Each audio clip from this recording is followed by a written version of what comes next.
Hey, welcome to part 3 of Resident Evil with Jill. It's only been 2 weeks. Sorry, when life happens, I get busy. Ah well.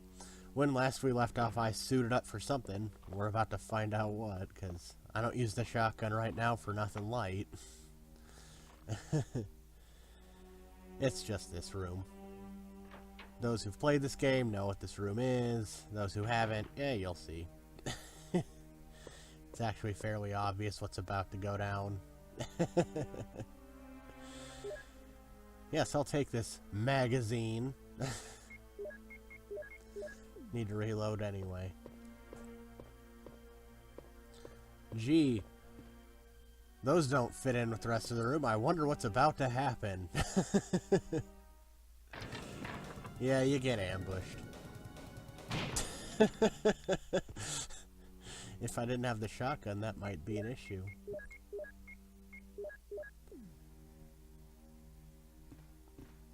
This leads to the Keeper's Diary, one of the most legendary notes in Resident Evil history. And basically, this guy was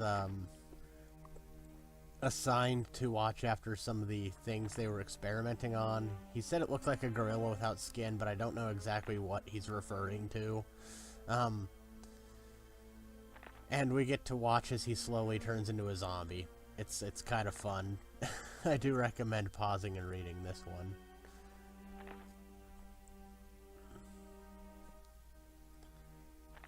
But it is one of the longer notes. And we're at the point where he's starting to turn and he's losing his language.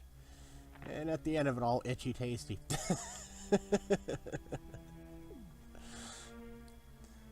Keeper's Diary has been filed.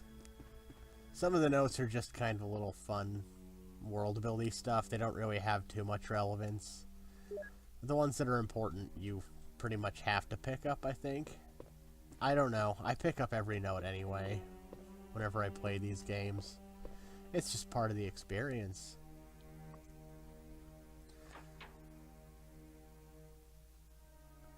This zombie right here is guarding somewhere that I need to go in a couple seconds. And like a bastard, I get him in 3 shots. I have to say, this wasn't one of my unluckier runs, for sure. I don't know how it ranges as far as how awesome I was doing with ammo usage. But we're back where we started, right next to the dining room. This is Kenneth from Stars, the guy the zombie was eating at the very beginning. He's become a mere shadow of his former self. Well, I suppose that's true. He has 2 mags on him if you want. These are hidden items. I guess they figured, you know, they'd hide these here because who'd want to check him twice. In the dining room, we aren't here to take the emblem yet. I don't do that until much later. But we pushed that expensive piece of fine art off the rail. That was all to get this blue gem. And now we'll go back to that hallway where that zombie was guarding. Because we can use the blue gem there. We don't need that emblem yet. That's on the wall. You can take it whenever you want, but it's taking up space, so might as well leave it until you need it. I won't be doing that until after I've used the armor key up completely. Which will be next episode, I believe. I mean, it has to be next episode. There's nothing else to do after that. This room has a bit of a unique feature. There's this little tiger statue in the walls. And some of them have a red eye and some have a blue eye. And the color's the clue, you know. Just put the blue jewel in. And you get another one of those crests. The wind crest. I'm not gonna lie, episode 3 is me wasting a bunch of your time. Because I run around the mansion a bunch. You know, I'm going to put this crest where it belongs. I'm not going to put it in my box. You know, I'm going to save on that as much as I can because I'd just rather put it where it belongs than in a box. You know, that way it's where it needs to be by the time I have the fourth one instead of having all four of them in my inventory at once.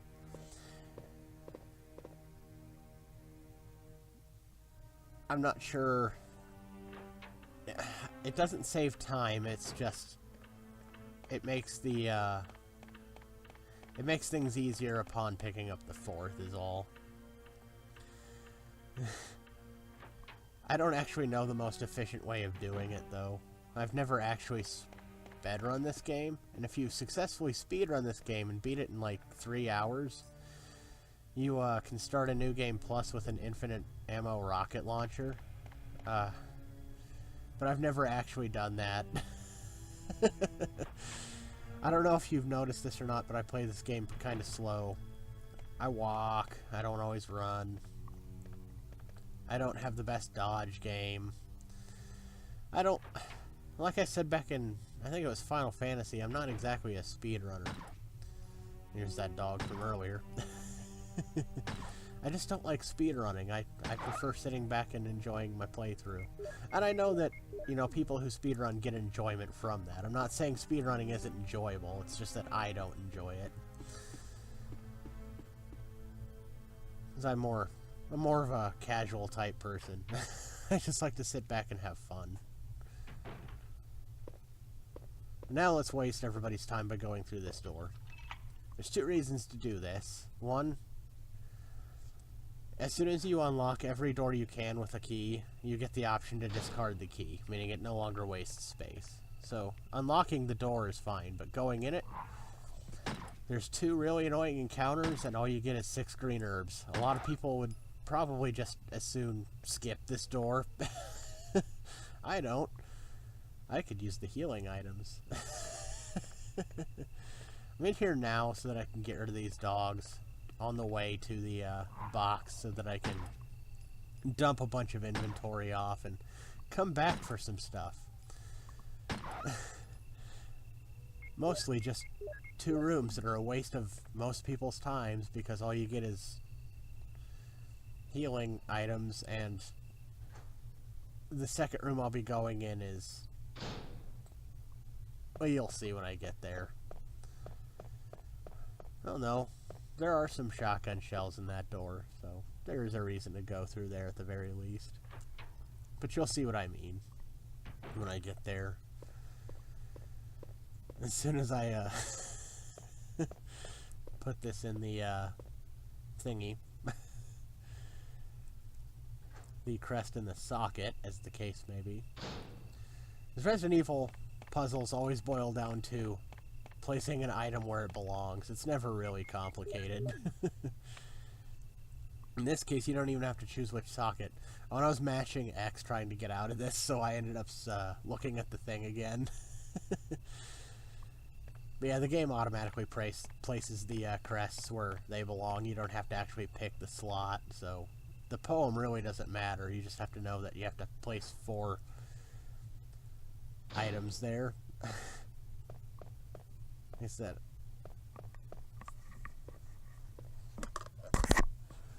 But we'll be inventory managing right about now.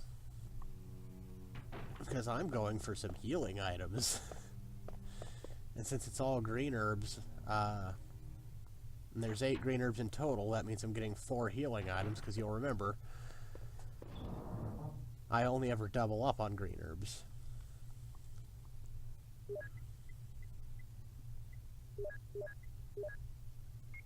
But I don't need the shotgun for now. Well, I mean, you always need a shotgun, it's just, I don't want to use it right now. I'd rather save the shells for a later date.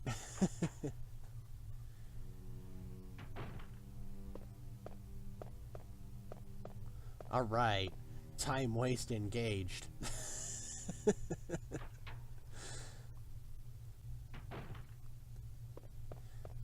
And this just... I'm reminded of something that I meant to talk about a little earlier, but One of the most unnerving things about this game comes from the primitive nature of the programming, because they didn't want to keep track of where all the dead bodies you left behind were. The bodies just disappear when you leave the room.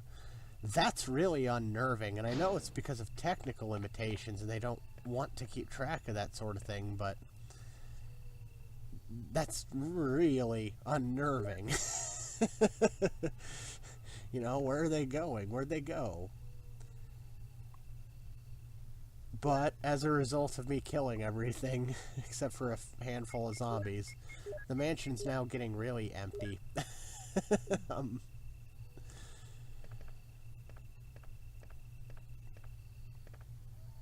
That's okay, it'll restock itself soon. As soon as I'm done with the first round in here. As I'll be leaving some point soon, going somewhere else, and then coming back to the mansion. It's not as dangerous as it actually sounds. You know, we stay within the grounds. It's just...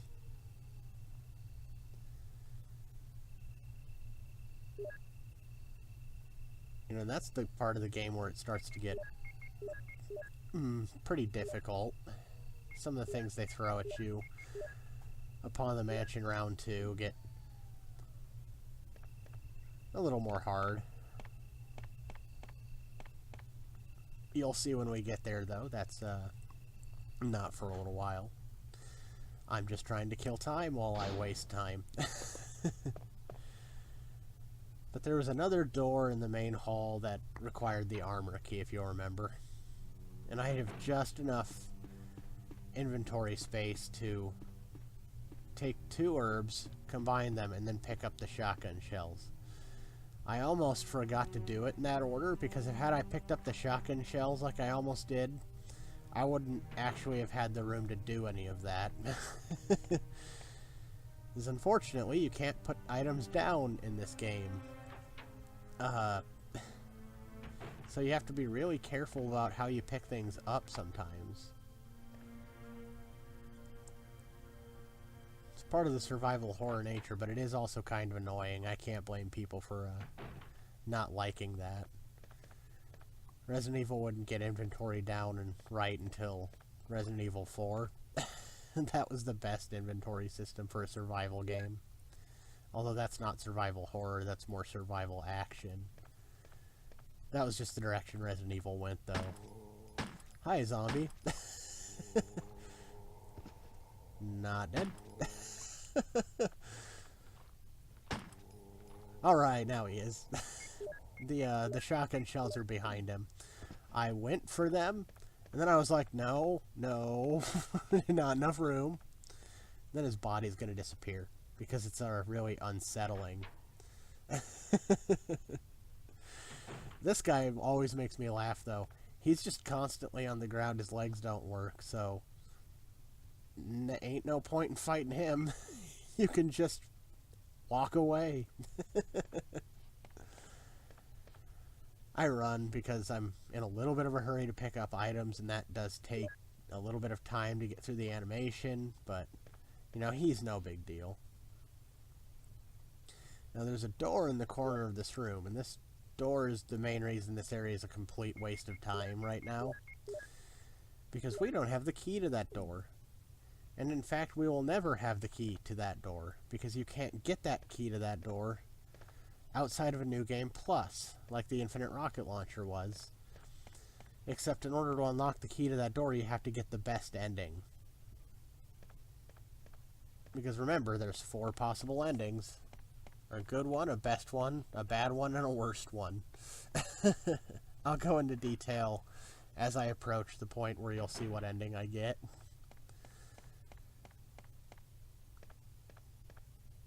But for now, shotgun shells. And I'm done wasting your time with this stupid, pointless side quest of mine to get items. Get that. Who needs 4 healing items in their inventory? Although, to be fair, I haven't exactly, you know, gotten to a box to put them in yet. But we're back in the main hallway, and there is something that I forgot to show off the last time I was here. And I'll be doing that right about now. See if it's clear to leave. Let's see what happens if we interact with this door. Uh-oh, it's a cutscene. Aw, that dog was just happy to see you, Jill. Why'd you shut its face in the door for? Why'd you clip it through the door for? Yeah, you can't leave. It's dangerous outside. Remember, they chased us into the mansion. I guess they're just waiting.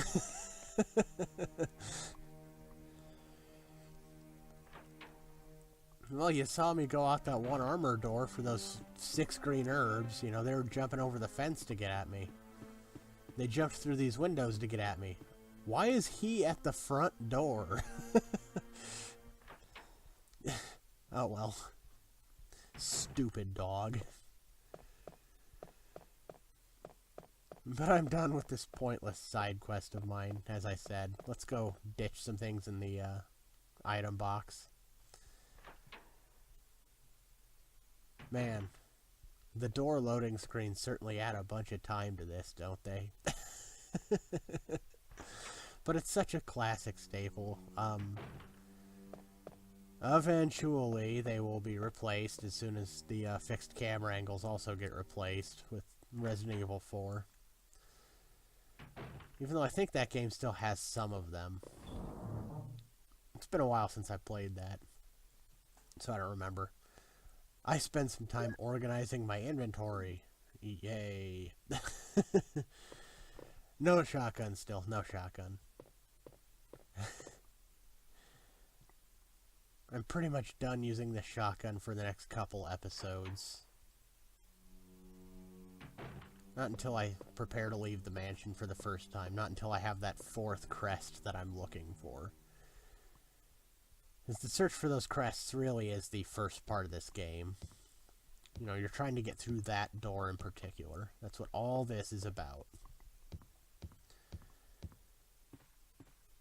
Let's go down this hallway.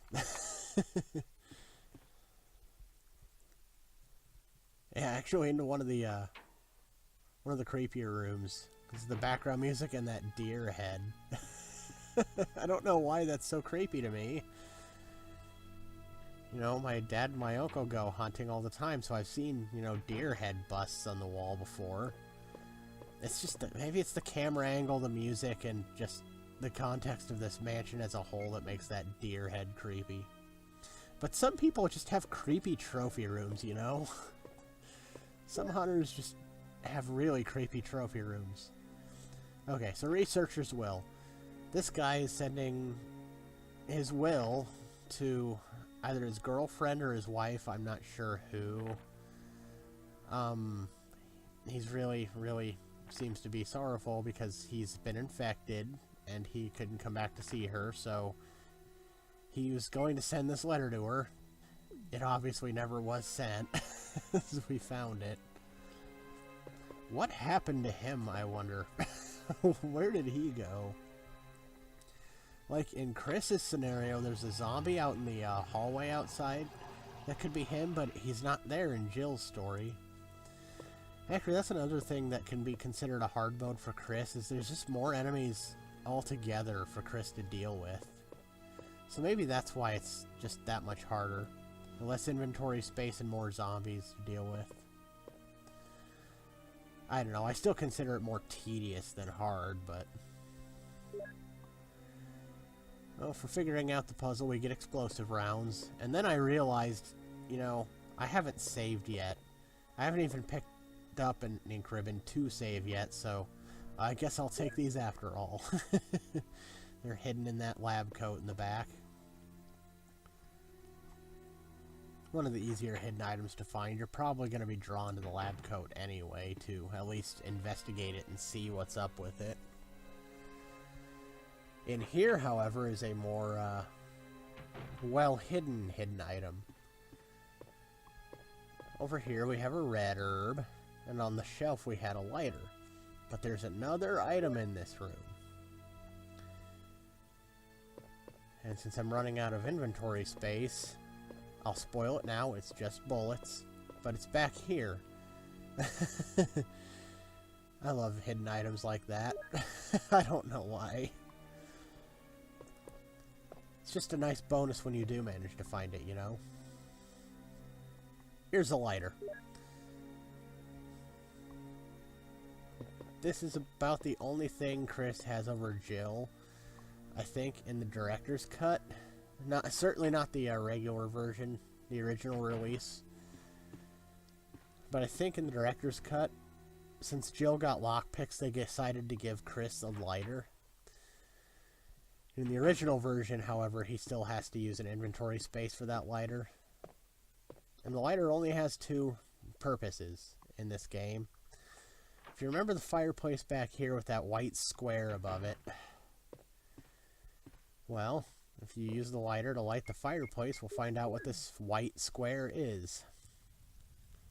I don't know how this works. I don't know what is going on here, but it burns a map onto the white surface of what was actually paper. It's the map of the second floor, as if though we need that now.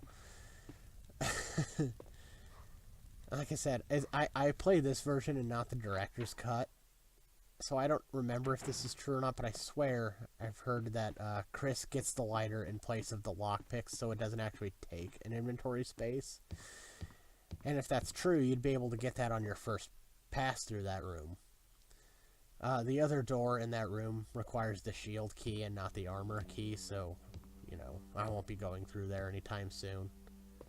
Or not the shield key, the helmet key, I'm sorry. I'm getting my keys mixed up. No, we'll be coming back to the mansion with the helmet key. That's what the second round is all about. But for now, I have some more inventory management.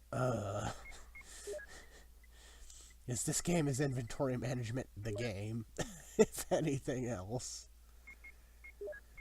But I have another full heal item under my belt. I'm actually going to be saving as soon as I get anal about placement, as I like the red-green combination on the bottom and the green combination on the top. But let's save. I've had a pretty good run up to this point. I'd hate to die and lose it. So at this point, I'll create a point at which you can now accuse me of save scumming. Depending on how well I go after this. So, end of the video. See you later. Have a good day. Bye.